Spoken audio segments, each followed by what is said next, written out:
invitée avec nous chaque soir pour décrypter les mouvements de la planète marché. Claudia Panzeri est avec nous ce soir, directrice des investissements d'UBS en France. Bonsoir Claudia. Bonsoir. Ravi de vous accueillir dans cette émission. Ravi de retrouver François Chollet à nos côtés également, le président de Montségur Finance. Bonsoir François. Bonsoir.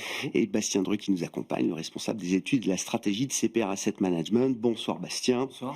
Je rappelle votre dernier ouvrage paru chez Debox Supérieur, votre maison d'édition depuis de nombreuses années.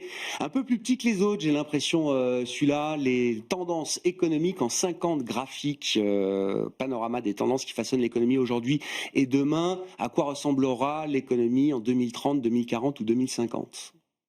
Qu'est-ce qu'il y a de plus facile pour un économiste comme horizon de temps ? 2030, 2040 ou 2050 ? C'est pas parce que la démographie, par exemple, c'est une affaire de temps long, c'est parce que ce sont des affaires de temps long que c'est facile. Que c'est plus facile pour autant. Ah, non. On le voit bien, par exemple, avec la projection de la population mondiale. Ces dernières années, les Nations Unies l'ont revu à la baisse plusieurs fois, enfin même ça fait 4 fois de suite qu'ils le revoient à la baisse, la projection de population mondiale.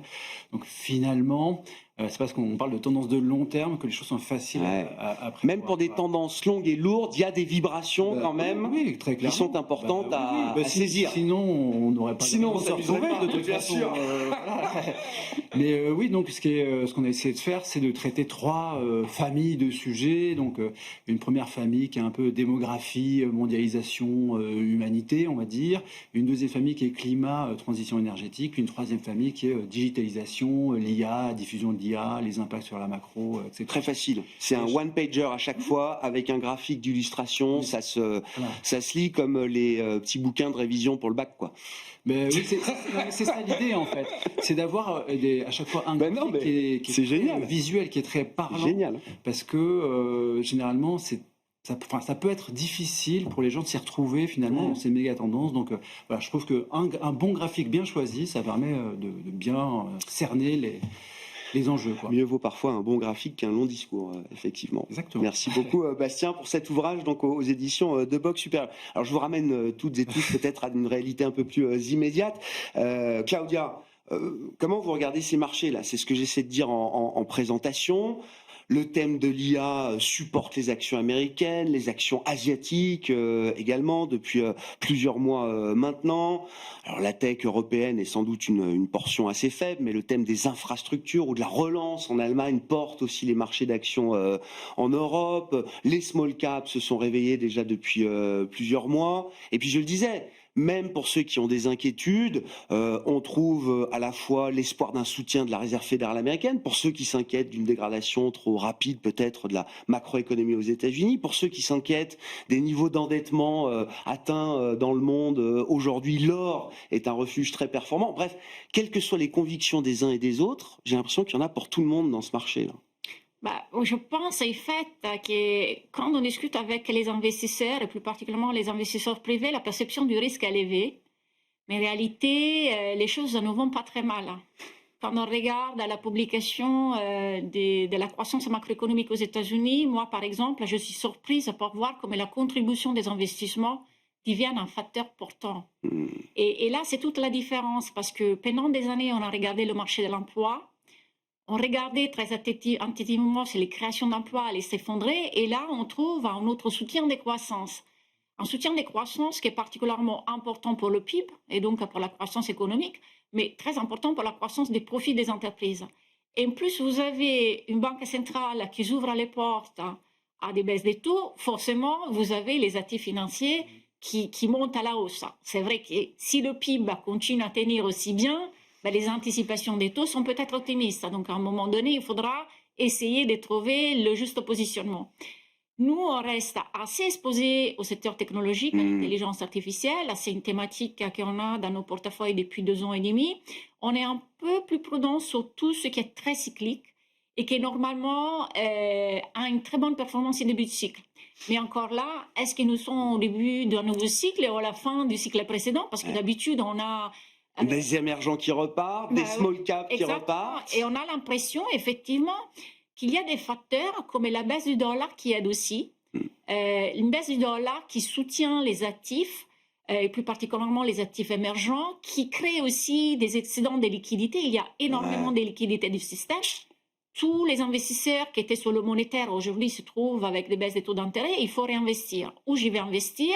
Là où je pense, en fait, que les valorisations sont encore attrayantes. Et donc, les small caps, et donc, les marchés qui sont en retard. Donc il y a un effet liquidité là quand même. Il y a l'idée d'une marée montante, d'une liquidité qui se déploie, qui se diffuse et qui va trouver effectivement de l'intérêt dans des actifs qui ont été très en retard, vis-à-vis desquels il y a eu beaucoup de défiance aussi pendant de nombreuses années, c'est ça, hein? Oui, tout à fait. Et en plus, si effectivement la Banque centrale va baisser les taux 3 ou 4 fois sur les 12 mois à venir, on aura encore plus de liquidités parce que certaines personnes sortiront des fonds monétaires américains avec des rendements à 4% pour chercher d'un côté du portage et de l'autre côté capitaliser sur l'évolution des marchés financiers.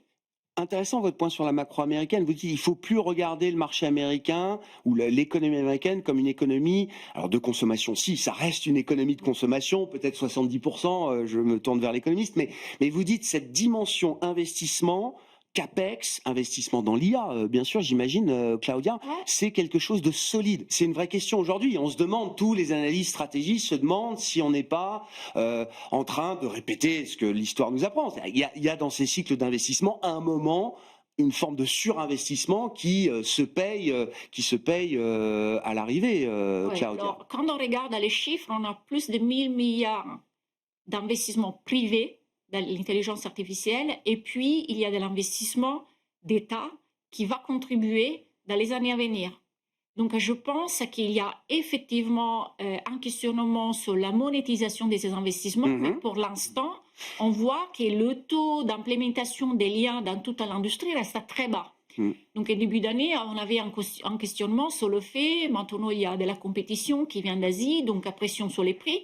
Mais même si vous avez une pression sur les prix et vos volumes augmentent, ben vous êtes compensé en fait de votre investissement. Alors, la problématique, est-ce que ces investissements vont être monétisables à l'auteur? On le saura dans 2-3 ans. Ouais, donc, pour moi, on est encore au début de cette montée. Peut-être dans 2 ans, même avant, on va le voir dans les mois à venir. Mais pour l'instant, on voit que ce cycle se répète et on voit que les investissements sont toujours là. Est-ce qu'il y aura un choc macroéconomique qui fait que les investissements sont retirés? Ben là, pour l'instant, il n'y a pas de signal. Ouais. Oui, effectivement, Bastien, la dynamique ou la composition de la croissance américaine a évolué quand même avec ce thème de l'IA qui se diffuse, ou en tout cas le thème du CAPEX, de l'investissement dans les infrastructures d'intelligence artificielle. La contribution à la croissance, quand on regarde la tech et l'IA, c'est à peu près 1 point de croissance sur le premier trimestre et sur le deuxième trimestre. Ah, ouais. Oui, c'est énorme. Ça fait un quart de la croissance au T2. Mais bien sûr. Voilà, en plus, le T2 il était un peu bruité par le commerce extérieur avec les anticipations de droits de douane, puis le commerce extérieur. Il faut regarder le T1 et le T2 dans leur ensemble, j'imagine. Mais sur les 2 trimestres, on a une contribution de 1 point de l'IA et de la tech. Donc, avec une consommation qui tient bien en plus. Oui, que c'était un petit peu tassé, mais qui tient. Ça, c'est indéniable. Mais ça, c'est quelque chose qui est finalement assez nouveau et qu'on n'avait pas en 2024. Donc, la question de tout à l'heure, est-ce qu'il y a un surinvestissement? En fait, c'est vraiment trop tôt pour le dire, parce que c'est seulement en train de se mettre en place. Donc, effectivement, Claudia a raison, on pourra répondre à cette question seulement dans 2 ou 3 ans. Mais là, oui, c'est quelque chose qui est très significatif sur le plan macroéconomique, alors que ce n'était pas le cas avant. Et si je peux ajouter, il y a quand même aussi un autre facteur qui n'est pas encore intégré dans les chiffres de croissance, c'est la réindustrialisation qui va se faire de manière très lente. Qui n'est pas un mirage, qui n'est pas un aveuglement, qui sera une réalité. Écoutez, le fait d'avoir menacé quand même l'Europe à adopter des droits de douane très élevés fait qu'il y a des investissements aux États-Unis qui ne viennent pas seulement de l'IA, c'est en pharmaceutique. Bien sûr. Il y a des sociétés qui se relocalisent et produisent localement pour éviter des droits de douane qui peuvent monter jusqu'à 100%. Donc je pense qu'il y a une vraie réussite de cette politique très agressive, plus la relance budgétaire. Donc là où il faut mettre en questionnement, est-ce que la Banque centrale va être dans le scénario de baisser les taux de manière assez agressive? Ils ont ouvert les ports avec leurs projections à 4 baisses de taux, 2 baisses de taux là, puis une 2026, puis une 2027. Est-ce que le taux de long terme n'a pas augmenté? Voilà, est-ce qu'il faut se poser la question, est-ce que le taux, en fait, doit être à 3, 3,5? Et donc, tout ce qui est intégré jusqu'à là sur la cour des taux ne veut pas à un moment donné jouer et donc impacter le marché parce qu'il y a un réajustement des attentes à des taux d'intérêt. On verra bien si cette croissance nominale, si c'est le ciblage de la croissance nominale est quelque chose, une stratégie successful pour Donald Trump et son administration. En tout cas, tous les efforts sont mis dans ce sens-là aujourd'hui. François, vos commentaires, et puis je reviens à la question de départ. On a le sentiment d'un marché où tout monte. Alors, sur les marchés obligataires, ça reste un peu compliqué, mais encore une fois, sur le crédit, le portage reste visiblement intéressant, et puis les taux quand même arrivent à se stabiliser là entre 4 et 4,50 pour le 10 ans américain. On arrive à avoir un range qui apporte un peu de visibilité quand même, j'imagine, pour les investisseurs. C'est vrai, la pontification de la courbe des taux, c'est une réalité de 2025 et elle apporte effectivement pour l'investisseur à long terme un peu de visibilité. On se réjouit de cette année 2025 jusqu'à présent, on va le dire clairement. Les classes d'actifs et la gestion a bien fonctionné et chez nous particulièrement, je trouve que l'ensemble des gestions à délivrer. Ça paraît assez évident pour la value, puisque c'était un segment qui était plutôt porteur Ouais. cette année, avec des performances autour de, on va dire, 24% au moment où je parle sur des fonds value. Sur des fonds croissance, c'était moins évident. Il a fallu se bagarrer beaucoup plus, notamment en Europe. Oui, c'est ça. Tout dépend. On allait chercher les valeurs de croissance. Oui, mais enfin, Ouais. si vous aviez les historiques, hein, je veux dire le luxe, Ah bah oui. la discrétion, Oui, etc., oui, oui. les années étaient un peu difficiles. Et c'est vrai que c'est peut-être là où je suis un peu fier de mes équipes, puisque sur cette thématique-là, ils ont vraiment fait une très belle surperformance. Et sur les small caps, qui était un des paris que j'évoque régulièrement chez vous, l'année dernière est une très bonne année, puisqu'on fait l'indice avec des small, ce qui n'était pas évident après quelques années de sous-performance quand même assez criante. Et cette année, c'est une année à plus 25 pour nous en tout cas. Et donc, c'est une très belle année.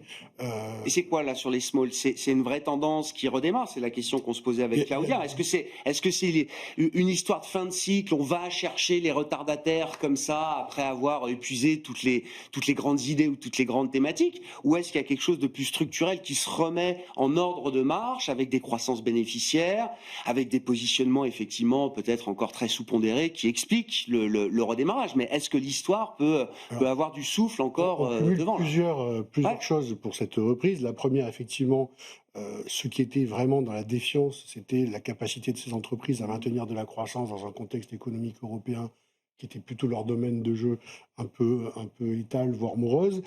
Et c'est vrai que les perspectives de croissance en Europe se sont améliorées, que les plans d'investissement, notamment dans l'armement, irriguent totalement le secteur industriel et un grand nombre de valeurs de croissance de taille. C'est du wishful thinking ou c'est une Non, réalité? c'est une D'accord. réalité. En Et discutant puis, avec des entreprises du secteur, elles confirment quand même qu'elles n'ont pas de clairement, problème de carnet de commandes. une réduction de décote qui D'accord. paraît assez naturelle, et là c'est peut-être plutôt l'effet de la marée qui monte, qui embarque aussi la recherche d'opportunités de placement un peu en rattrapage, et puis aussi un peu plus de courage pour aller chercher des entreprises qui sont peut-être un peu moins sujettes aux droits de douane, à un moment donné, qui ont été en capacité, puisqu'elles sont plus sur une zone domestique, d'éviter cette problématique. Donc tout ça concourt en tout cas à un vrai rattrapage. Il reste encore de la place, à mon avis, sur ce rattrapage, tout simplement parce que la décote qui avait été créée était assez Ouais. historique, hein. On était sur des niveaux de 15 ans inconnus depuis une quinzaine Bien d'années. sûr. Et c'est une thématique qui collecte à nouveau, enfin, qui ait des effets de marché positifs, c'est une chose, mais est-ce que les fonds, les c'est une bonne stratégies se question. remettent à collecter un peu? Est-ce qu'il y a de l'argent frais qui arrive dans C'est ce assez thème-là? étonnant. La gestion active a du mal à collecter, la gestion active action a du mal à collecter, parce que tout simplement, ce sont les ETF qui ont pris la main sur cette catégorie-là. Dommage, parce que Nous-mêmes, dans l'univers des small caps, on peut se dire que la gestion active a encore vraiment des c'est vrai. droits à faire valoir, entre guillemets. Alors, on a une particularité sur la gestion que nous faisons sur la gestion small, c'est qu'on a voulu s'exonérer de tous les biais et de connaissance des entreprises directes et de surreprésentation de zones géographiques ou de secteurs. Et donc, on a un portefeuille de 120 ou 130 valeurs, pas plus de 1,4% D'accord. pour la plus Très grosse large, ligne, quoi. et un portefeuille qui tourne à peu près 3 fois par an. Donc, D'accord. c'est extrêmement dynamique. L'idée pour nous, c'était C'est d'avoir ça comme quantitatif, un presque. outil. C'est beaucoup systématique, quantitatif. beaucoup, pas que. Ouais, ouais. On a une vraie approche sectorielle et top-down sur les choix, mais effectivement, le screening et le ranking des valeurs est fait par secteur, ensuite avec beaucoup d'outils quantitatifs qui nous aident à vraiment essayer d'attraper le bon momentum pour tirer la moelle de cette classe d'actifs. C'est pas évident. En revanche, pour adresser ce segment-là, quand on est allocataire, je tenais vraiment à avoir une approche assez large pour vraiment me positionner sur un secteur, sur un segment, sur une J'entends. thématique, sans aller prendre de biais particuliers. Et ça nous a beaucoup servi que la France, à un moment donné, par exemple, ne représente que 14 ou 15% de l'actif J'entends. des small du fonds. Donc voilà, si ce fonds vous intéresse, il s'appelle CETAM. La France et l'Allemagne, magnifiquement amené, François. La France et l'Allemagne qui sont pour les small caps encore les deux marchés les moins chers d'Europe. C'est Il y a vrai. des très beaux marchés Mais il y a de italiens très belles valeurs de croissance ou en ailleurs Europe du Nord qui ont, vont très et bien. en Europe du Nord aussi, On a beaucoup les de marchés choses. de mid-cap et de small cap qui sont de très beaux marchés profonds aussi et très intéressants. Comment vous regardez ces tendances? Alors, je mets les émergents aussi avec émergents, small cap, encore une fois, des thématiques ou des classes d'actifs, Claudia, qui ont presque désespéré les investisseurs pendant des années, de voir ces marchés retrouver de la surperformance, du rattrapage. C'est juste une question de positionnement. Les émergents, le rattrapage n'est pas nouveau parce que quand on regarde les émergents, la performance de la Chine maintenant depuis le début de l'année et l'année dernière est extraordinaire. Ouais. C'est hyper concentré par contre. Alors voilà. Ça reste très concentré. Comment vous lisez ces mouvements-là et est-ce que c'est des effets de fin de cycle ou est-ce que c'est le redémarrage de thèmes effectivement qui peuvent être porteurs pendant quelques temps Alors, ma lecture des pays émergents est un peu différente et je le répète, c'est très important parce que quand on regarde la composition et ce qui a performé, c'est surtout le secteur technologique. C'est la tech chinoise. Voilà, c'est la tech chinoise, c'est tout ce qui est lié véhicules électriques. Donc, c'est vraiment très concentré. Ce n'est pas l'ensemble du pays émergent. Donc, ce n'est pas le mouvement cyclique Ok. qu'on peut voir, baisse du dollar, reprise Très du clair. cycle. Parce qu'effectivement, à niveau macroéconomique, on n'a pas des chiffres macroéconomiques en Chine qui sont Non, super non, bons. Donc, non. c'est vraiment un phénomène lié à l'intelligence artificielle et encore une fois à l'investissement en CAPEX. Sur la partie small cap, je pense là aussi, comme sur les small cap américaines, sur lesquelles nous, on est un peu plus prudents parce que la rentabilité n'est pas là, les taux d'intérêt sont très élevés encore, le coût des refinancements est beaucoup plus élevé qu'en Europe. Je pense que c'est un effet rattrapage. Les gens se sont dit, j'ai un peu raté le début de ce cycle, je vais chercher ce qui est en retard, qu'est-ce que je vais faire? Les valos sont pas chers, les taux baissent, c'est très bien, j'achète les small cap américaines. Sur les small cap européennes, là c'est différent, parce que sur les small cap européennes, il y a un biais indiciel qui est lié à l'Allemagne. Ouais. Dans la composition de l'indice, l'Allemagne est particulièrement importante. Et effectivement, la relance en infrastructure, les dépenses en défense, là, ont vraiment joué un élément, je dirais, plus fondamental. Faut-il être encore investi là-dedans? Je pense oui, mais avec prudence. Pourquoi? Prudence parce que oui, il y a une relance, une dépense qui va être très importante, mais pour l'instant, on a beaucoup de pays en Europe qui ne vont pas participer à 100% des dépenses par rapport au PIB. L'Espagne a dit non, l'Italie ne va pas le faire, la France a très peu de moyens et la France dépense déjà énormément par an une dépense militaire. L'Allemagne a beaucoup de marge, 200 milliards qui vont être étalés et on voit très bien les sociétés qui vont bénéficier de cette dépense avoir déjà augmenté de plus de 100% depuis le début de l'année. Donc là, il faut faire, selon moi, le travail en se disant, est-ce que cette société est capable de répondre au carnet de commandes? Est-ce que les croissances des profits vont suivre un mouvement qui est déjà intégré partiellement dans les prix? Et donc, il faut faire vraiment une sélection, la sélection des valeurs et des stock picking et pas se mettre à son indice parce que les indices aujourd'hui, partout dans le monde, sont très concentrés. Il y aura un moment de rationalisation. Voilà, de ce je pense qu'il y aura un moment de rationalisation à partir du moment que vous comprenez bien qu'il n'y aura pas 800 milliards de dépenses en défense, que la relance budgétaire allemande va être faite sur 10 ans, que c'est beaucoup d'infrastructures et donc le multiplicateur économique n'est pas très élevé. Tous ces facteurs-là, je pense qu'il y aura une prise de conscience, peut-être même une prise de bénéfices, et là, il faudra faire le travail des sélections. Donc, on a tout qui monte, mais pour des raisons différentes et pour, je dirais, des éléments qui peuvent être très, très différents selon les régions et selon les segments. François? Sur les small caps, je partage cet avis. On a un premier mouvement de rattrapage qui entraîne à peu près de manière similaire. Et puis, la deuxième étape, c'est maintenant faire le tri pour continuer l'histoire, effectivement.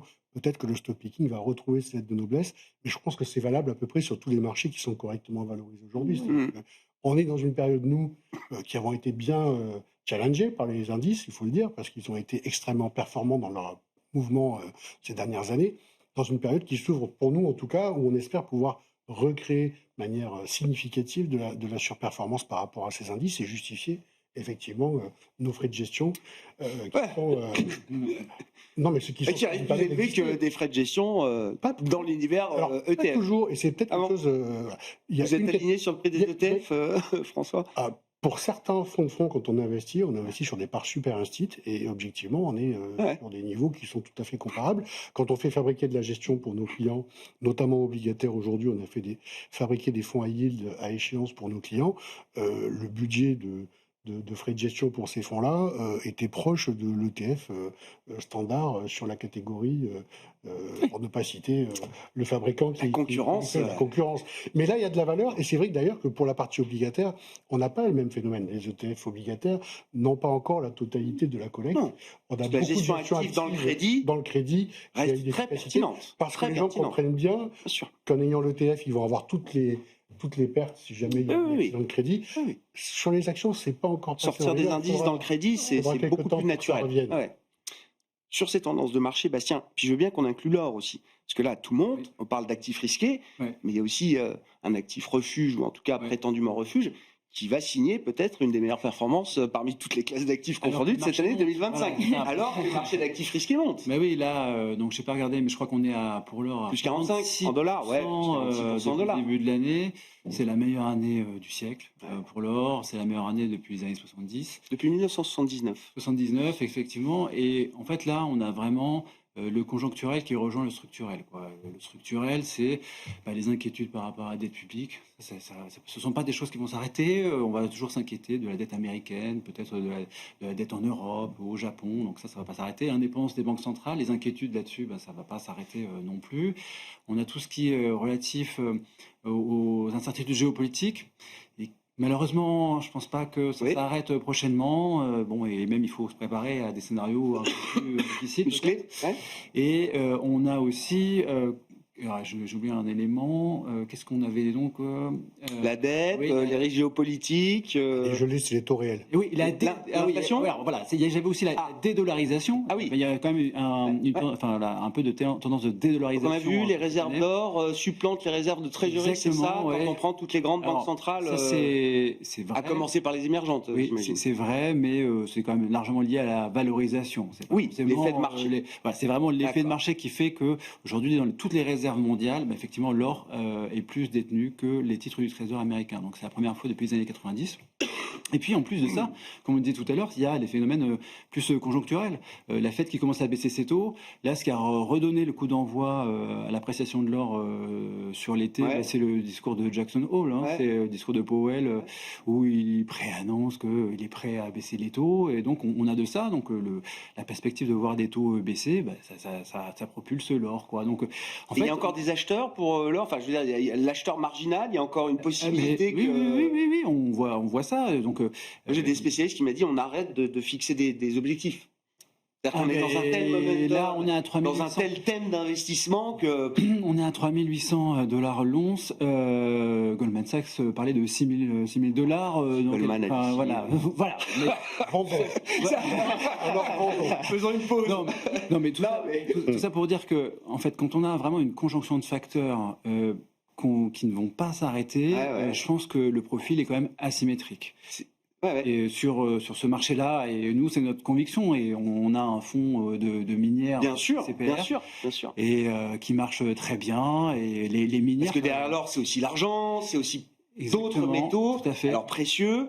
On attend de voir aussi peut-être le démarrage des métaux industriels. Enfin, il y a quelque chose qui se passe aussi dans le comportement des matières premières en général. Quand on peut-être. regarde le cuivre, si on met le pétrole de côté, le hein. cuivre fait une très bonne année Bien aussi, sûr, par exemple. bien Là, sûr, on est bien sûr. quasiment sur du plus 20% depuis le début de l'année. C'est une très bonne année pour le cuivre. Ouais. Et on n'est vraiment pas très loin des plus hauts historiques pour le cuivre. Claudia, sur l'or en tant que tel, est-ce que c'est encore un actif de couverture? Est-ce que ça sert à hedger des portefeuilles ou des craintes?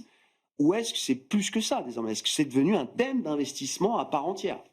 Je pense que c'est un peu les deux, mais surtout, les gens sont très inquiets d'avoir une correction simultanée sur l'obligataire et sur les actions D'accord. Tout comme qui on a baisse en vécu même en temps. 2022. Bien sûr. Et ils cherchent Ouais. à des actifs décorrélés. Comprends. Et en sachant qu'il y a quand même cette problématique des dettes qui va peser sur la partie longue de l'accord des taux, Exactement. Voilà, là, ils se disent, bah, si j'ai une correction et cette correction est due au fait qu'il n'y a pas de baisse des taux ou qu'il y a des baisses des taux, mais donc les attentes d'inflation vont remonter, et donc mes taux longs On fait vont... plus confiance aux 60-40.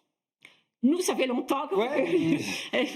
Nous, on a beaucoup Pour des d'actifs clients alternatifs. privés, pour des clients Nous, on a des fortunés. portefeuilles Ouais. qui vont jusqu'à Ça. 20-40% D'alternatifs. d'alternatifs. D'actifs non cotés. Voilà, actifs non cotés, private equity, dette privée, hedge fund. On a dans des portefeuilles où le mandat le permet dès lors. Donc, et je pense que le déclic a été, même avant 2022, lorsqu'on s'est dit les taux d'intérêt sont extrêmement bas, à un moment donné, ça va changer quelque chose et les taux vont remonter. On a besoin de trouver La réponse des États et des banques centrales en 2020 a généré ce genre d'inquiétude déjà chez des clients. Ouais, mais surtout dans nos allocations stratégiques. Donc, c'était pas un changement tactique. C'était les taux sont extrêmement bas, les obligations sont très chères. Demain, on peut avoir une inflation très élevée et donc... Qu'est-ce qu'on achète dans les portefeuilles pour diversifier? Ça a bien marché parce qu'on a ajouté pas mal d'alternatives et puis des stratégies dérivées et linéaires solaires. Donc, en fait, ça performe bien. Et ça fait maintenant 2 ans qu'on a des questions. Est-ce que ça continue à monter? Ça continue à monter. Oui, et alors, qu'est-ce que vous dites? Parce que là, tout le monde est d'accord. Je crois que tout le monde a vu la hausse de l'or. J'ai jamais reçu autant de communiqués de presse, de coups de fil pour parler de l'or, etc. Est-ce que le consensus devient un peu trop parfait pour que les prix puissent continuer de monter? Je reviens à ce que je disais au tout départ, c'est cette perception du risque qui est élevée. Jusqu'à quand cette perception du risque va rester élevée, l'or va continuer à monter. Et surtout, si ces perceptions du risque liées aux États-Unis à la dette américaine, à la dédollarisation, vont persister, pour l'or, il y a encore du potentiel de hausse et de répréciation. Ouais. Comment on se bat contre l'or? C'est assez difficile. Hein, François, non, mais, à part recommander d'en acheter, qu'est-ce qu'on peut faire? Je ne recommande pas d'en acheter. C'est quelque chose que j'ai raté sur les fonds patrimoniaux que je gère. Ça ne faisait pas partie des thématiques que j'avais identifiées. D'abord parce que le parcours était déjà... mais 2024 était une super année. Déjà une belle année. Moi, j'avais 3 jokers que j'avais ici annoncés. C'était les small caps à parler. J'avais la Chine qu'on a rentré en avril 2024, qui était quand même un joker assez magnifique, tout simplement parce qu'on a travaillé ça avec un ETF. Vous voyez, comme quoi je ne suis pas totalement fermé. Mais c'était surtout la seule façon d'avoir 33% sur 2 valeurs, qui étaient Tencent et Alibaba. L'ETF sur le MSCI China fait ça. Et il a pris 60... Oui, Alibaba a 200%. 70 à 121, je crois, euros aujourd'hui. Donc c'est une très belle performance en un an. Et puis le dernier point qui était important, c'était l'immobilier coté. On est à plus 9,5 depuis le début de l'année sur cette thématique-là. C'est pas un échec, mais je reconnais que je me serais beaucoup simplifié la vie si j'avais mis plus d'or dans les portefeuilles et dans les allocations. Et comment vous comprenez ce mouvement sur l'or alors? C'est aussi un mouvement de thésaurisation et de spéculation, il ne faut pas se leurrer. C'est un mouvement qui, à un moment donné, attire les investisseurs tout simplement parce que ça monte. Et donc, ça fait partie aussi des choses qu'on a pour expliquer en tout cas le rythme actuel de progression de l'or. On est dans ce C'est 10% en septembre encore, là. Donc c'est juste pour dire que il y a du fondamental, et vous avez tout à fait raison de le rappeler, et toutes les raisons sont bonnes du point de vue fondamental, mais il y a aussi l'emballement qui est simplement un effet de momentum qui attire les investisseurs. Le retail chinois a acheté beaucoup d'or, visiblement. Ouais, et en même temps, je pense qu'il y a un comportement des banques centrales qui a changé un tout petit peu et qui joue énormément, parce qu'ils remplacent en fait leur détention d'obligations américaines par la détention de l'or, et on le voit quand on regarde les banques centrales des pays émergents, que ce soit la Chine, que ce soit l'Inde, et même des autres banques centrales d'Asie, globalement augmentent leur détention. Donc, je ne sais pas si c'est seulement spéculatif. Oui, peut-être il y a certaines personnes qui aujourd'hui rentrent en se disant, en fait, ça monte, donc je joue le momentum. Mais de l'autre côté, il y a un changement structurel de la composition des bilans des banques centrales. À propos des réserves de change, je vous laisse commenter, Bastien, mais alors, qui sera l'acheteur marginal de Treasuries demain? Mais je veux bien qu'on dise un mot de l'Europe aussi à ce sujet, parce que c'est vrai que, pour le coup, les obligations souveraines européennes sont assez stables. Ouais. Alors, il y a eu les effets du plan de relance en Allemagne, il y a eu les baisses de taux de la Banque Centrale Européenne, mais tout ça semble avoir été parfaitement bien intégré, au point que la situation est presque figée. Qu'on regarde les taux absolus ou les spreads, malgré les turbulences politiques ici et là, les choses sont assez figées. En fait, on aurait pu vraiment avoir peur avec le quantitative tightening de la BCE. Parce que chaque année, les États de la zone euro émettent, on va simplifier, on va dire 500 milliards d'euros par an. Et la BCE remet actuellement 500 milliards d'euros de titres sur le marché en même temps. Donc on a pu se dire comment ça va se passer, qui va acheter quoi. Et en fait, on se rend compte que finalement ça se passe très bien. Et qui achète, quand on regarde les détentions, etc., c'est vraiment les banques commerciales de la zone euro. Pourquoi ? Parce qu'en fait, elles ont été sevrées pendant des années finalement pas dans tous les pays, mais je parle surtout de la France et l'Allemagne. On avait cassé ce lien entre les souverains et les banques Exactement. Et quand on regarde par exemple pour souveraine. les banques françaises et allemandes, la part du bilan qui est détenue en titre du Trésor, enfin en Government, c'est devenu très très bas. On est sur du 2 ou 3%, alors qu'il y a 10 ans, on était un petit peu au-dessus quand même. Donc il y a vraiment de la place. Et puis aussi ce mouvement de quantitative tightening, c'est quoi ? C'est un peu technique, mais c'est de la destruction de monnaie banque centrale, c'est la destruction des réserves qui sont détenues par les banques commerciales à la Banque centrale européenne. Donc on leur supprime un actif complètement sans risque qu'ils détenaient à la Banque centrale, qui était très liquide et qui rapportait 2% vers le taux de dépôt.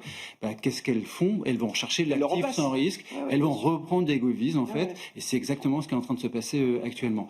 Et ça tient, ce schéma-là, peut tenir ça peut face aux échéances qui arrivent aussi, d'émissions de dette de 2026. Ça va pas durer un siècle, mais en tout cas là, on va dire à moyen terme, il y a encore vraiment de la place pour absorber des govies zone euro. Bon. C'est en tout cas, là on le voit bien. Et ce qui est un peu rassurant aussi, quand on regarde ces statistiques, c'est de voir que il y a plus de détentions transnationales. C'est-à-dire une banque allemande qui va avoir des govies français ou une banque française qui va avoir des govies italiens, par exemple. Et ben ça, ça avait pas disparu, mais ça avait très fortement diminué pendant la crise de la zone euro. Et là, on voit que c'est en train de se reprendre. Donc ça, c'est quand même un élément. Mais une forme de convergence ou de reconvergence. Ça, c'est quelque chose qui est assez rassurant pour la suite des événements en zone euro. Et pour le secteur bancaire aussi, parce qu'on voit ce qu'on imaginait à peine en 2011 lors de la crise de la zone euro, on voit des banques commencer à partir à l'assaut des banques outre leur nationalité, donc que ce soit en France vers l'Italie, l'Italie vers l'Allemagne, etc. Il y a un mouvement de consolidation. On a des vrais mouvements de consolidation bancaire européen, et ça c'est quand même de nature à nous rassurer sur ce qu'il y a dans les bilans et hors des bilans. Il y a une forme d'unité qui se met en place aujourd'hui en Europe, des banques allemandes qui achètent de l'OAT française, des banques qui sont capables de se rapprocher malgré les frontières, Claudia. C'est nouveau quand même. Moi, je pense qu'il y a encore énormément de travail à faire. On essaie de trouver du bon là-dedans. Avant avec Claudia. En fait, j'ai beaucoup de doutes. Alors, peut-être pour revenir sur la dette allemande et le niveau de taux d'intérêt, c'est la chose qui me surprend le plus cette année. Que les taux allemands soient pas plus élevés ? Qu'ils soient pas plus bas. Ah, pas plus bas. Effectivement, parce qu'on est quand même dans un environnement déflationniste. Je peux me permettre, en zone euro, on pourrait être surpris par une inflation qui surprend à la baisse. Et en même temps, des investisseurs sont inquiets de la relance budgétaire, alors que la marge pour augmenter la dette en Allemagne est très élevée. Donc, ils s'inquiètent de la remontée des taux longs en Allemagne. Alors moi, si j'avais un actif défensif à avoir dans mon portefeuille, ce serait du Bund. Si on veut acheter quelque chose qui n'est pas cher... Parce que vous imaginez que les effets du plan de relance n'auront pas un impact délirant sur l'inflation allemande, par exemple ? Non. Quand on regarde aujourd'hui la marge dette par rapport au PIB, le déficit allemand et puis la relance budgétaire qui va être faite sur 10 et 12 ans, je comprends. Avec un tout petit peu de création, de croissance, alors que c'est un pays qui a une croissance zéro depuis 2 ans. Si j'avais un actif à détenir, ce serait le Bund à l'époque. Parce qu'aujourd'hui, on est à 2,7%. Ah bah oui. C'est un bon prix. Pour moi, c'est pas cher du tout. Et par rapport à des actifs comme l'or ou des actifs défensifs, c'est un bon marché. Intéressant. Tiens. le Bund refuge, effectivement. Bon, Pas le oublier, carré n'est hein, pas très intéressant, Non, mais... mais bon, ça reste du carré défensif. À propos de déflation, alors non, du coup, la question c'était quand même sur... Non, mais parce que ça nous amène à la BCE, mais je voulais qu'on dise un mot de la Fed, Oui. enfin, surtout de l'emploi américain. Oui. Vous suivez ça de manière assez obsessionnelle, enfin c'est le métier d'ailleurs, Bastien, qui vous pousse à suivre, J'aime bien quand même, les données du marché du travail américain. Je sais que c'est un de vos dadas. Qu'est-ce que vous pouvez nous en dire quand on est un peu dans le brouillard comme ça, avec, la question de la fiabilité des données, et puis même la question de l'absence de données à très court terme, puisque c'est probable qu'on n'ait pas les NFP vendredi. Les statistiques qui sortent sont pas bonnes, quoi. C'est pas catastrophique. On n'a pas des destructions d'emplois pour 100 000 par mois. Mhm. Là, quand même, un DP qui sort à moins 32 000, Ouais. c'est dans le secteur privé, c'est quand même vraiment pas terrible. En plus de ça, cette semaine, il y avait aussi les statistiques de taux d'embauche. Quand on regarde le taux d'embauche, on est au plus bas depuis 2011. Encore une fois, c'est pas catastrophique, c'est pas une chute qui est verticale. Ils disent c'est low hiring, low firing. On n'embauche pas, mais on vire pas non plus. Mais le problème, c'est qu'au bout d'un moment, le low hiring, il va faire que le taux de chômage va remonter. Et il y avait une autre statistique aujourd'hui qui est un peu moins regardée, c'est un cabinet qui s'appelle Challenger Gray, qui calcule le nombre de licenciements, mais aussi de programmes d'embauche. Et le programme d'embauche, là, ça n'a jamais été aussi bas, en fait. Là, quand on compare ce qu'on a en septembre 2025 par rapport à septembre 2024, on a une baisse de 70%. Et c'est tout secteur confondu? Oui, c'est tout secteur D'accord. confondu, oui. Et donc, il se passe manifestement quelque chose sur le marché du travail. Parce que justement, d'habitude, on se dit, on ne sait pas si ça a vraiment baissé, monté, parce que c'est pas très fiable. On s'est arrivé plein de fois sur ce plateau. C'est des chiffres révisés quand on dit fortement, ça, voilà. il faut le dire. Et là, vraiment, il y a tout va dans le même sens. D'accord. C'est comme assez rare que tout aille dans le même sens pour ces statistiques en particulier. Et donc, ça veut dire que vraiment, il se passe quelque chose. Et on espère que la Fed va le voir quand même à un moment donné. Parce que, en fait, ce que j'ai fait, c'est que j'ai regardé. Parce que là, vous dites avec une première baisse délivrée là en septembre, ils n'ont pas. Le discours qui entoure cette baisse de taux vous fait dire qu'ils n'ont pas totalement pris conscience de ce que vous voyez, vous. Je pense pas. Je pense pas. J'ai regardé sur les 50. Donc, il fallait faire 50 alors. La question se pose. Et quand j'ai regardé sur les 50 dernières années, quand le marché du travail américain a ralenti comme il ralentit actuellement, qu'est-ce qu'avait fait la Fed? Donc ça couvre comme les années Volcker, etc. Même quand il y avait Volcker, quand ça ralentissait comme ça, il baissait très fortement les taux directeurs. Alors peut-être pour la remonter 12 mois après, mais il les baissait très très fortement. Et donc ça Quel que soit le niveau d'inflation. Quel que soit le niveau d'inflation. Et c'est là qu'on se dit, bon, l'inflation, ok, elle n'est pas à 2%, mais elle n'est pas à 5% non plus, quoi. Donc, mais en revanche, sur l'autre côté, sur le mandat de plein emploi, ça va pas du tout, et c'est vraiment en train de se détériorer fortement. Donc on espère vraiment qu'ils comment qu'ils vous vont bien. comprenez leur prudence alors? Parce que vous estimez être une prudence peut-être un peu... Je pense qu'il y a une prudence excessive, puis après, je pense que malgré tout, ils se sont un petit peu enfermés dans une sorte de posture par rapport à l'administration. Il y a un peu de ça. Et il y a aussi le fait que la guerre commerciale, c'est quelque chose qu'on n'a jamais vu de notre vivant, on va dire que c'est quelque chose dont ils ne connaissent pas les effets. Voilà, la dernière fois qu'on a vu... Le transitoire fait peur, l'idée d'affirmer que les hausses seront one-off, temporaires, etc. Exactement. Et donc je pense qu'il y a une part d'incrédulité par rapport à ça. Ils ne savent pas vraiment à quoi s'en tenir. La dernière fois que les drawdowns avaient monté aussi fortement, c'était dans les années 30. Quoi. Donc voilà, c'était il y a un siècle et l'économie était complètement différente. Donc, voilà, bon, en tout cas, le marché attend une prochaine baisse de taux fin octobre à l'occasion de la prochaine réunion de la Fed. Sur la fonction de réaction de la Fed aujourd'hui, Claudia, moi je pense qu'en fait, la Fed a raison à ne pas baisser les taux de manière agressive parce qu'il y a quand même un certain équilibre entre offre et demande. Il y a moins d'offres, mais il y a moins de demandes. Donc, en fait, je me demande où est le point où le marché du travail peut se stabiliser. Donc, oui, on a moins de créations, mais on a moins des immigrés et on a moins de demandes. Donc, en fait, le taux de chômage va peut-être pas remonter de manière assez rapide. Donc, y aller pas à pas, finalement, ça peut être ça peut justifier. Mais encore une fois, quand on voit les chiffres de croissance, on n'est pas dans un environnement de ralentissement macroéconomique qui pourrait donner vie à un effondrement du marché de l'emploi. Et après, tout l'investissement qu'il y a dans la tech et dans l'IA, est-ce que ça crée vraiment des emplois? C'est un bon point, oui, c'est vrai. C'est vrai que ça ne demande pas beaucoup de ressources. Ça dope les profits des entreprises qui sont positionnées dessus, mais ça ne veut pas forcément dire plus d'emplois. On a vu d'ailleurs que quelques coupes commencent à apparaître. Microsoft ou d'autres commencent à se séparer de quelques centaines ou quelques milliers de personnes. Un mot rapide sur la Fed. Deux points de vigilance. Premier point de vigilance, on arrive en publication de résultats. Oui, semaine prochaine, ça repart. Qui seront KMCL Ouais. du trimestre où on a eu les augmentations de tarifs. Donc, Ouais. ça va être peut-être l'occasion d'avoir un peu de volatilité, en tout cas sur les publications des entreprises. Et puis, peut-être deuxième point de vigilance, le marché attend beaucoup des baisses de taux et on le voit dans les multiples qu'on a sur les valeurs de croissance. Il ne faudra pas que la Fed déçoive en 2026. Oui, oui, le marché voit une prolongation des baisses de taux au-delà de cette fin d'année 2025. Merci beaucoup à vous trois d'avoir été les invités de Planète Marché ce soir. François Chollet, Montségur Finance, Claudia Panzeri, UBS France et Bastien Dru, CPR Asset Management.